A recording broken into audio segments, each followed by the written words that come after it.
Mendoj që protestat do të vijojnë me të njëjtën shkallë, në mos me ngrohjen e kohës duke u rritur edhe në numra, por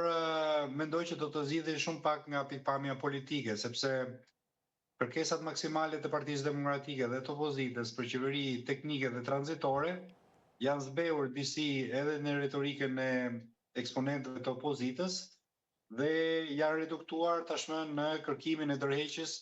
së zonjës Balluku dhe ekspozimin e keqqeverisjes. Mendoj që deri në prill,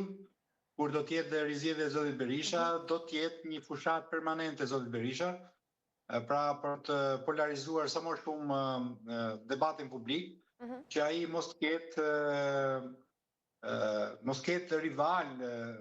dhe ju e dini që kur është një gjë e radikalizuar, të gjithë të tjerët janë tradhtar dhe që nuk marrin pjesë në rrëzimin e qeverisjes. Dhe Partia Demokratike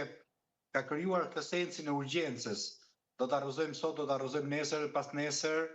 dhe në ditët në vijim dhe urgjencë. Dhe ju e dini që kur ndodh një urgjencë, dy gjëra janë. O thërritet policia, o thërritet ambulanca, dhe sepse ka një urgjencë, domethënë është një gjë shumë emergjente dhe e kanë bërë qytetarin shqiptar të presë shumë. Unë mendoj që edhe mund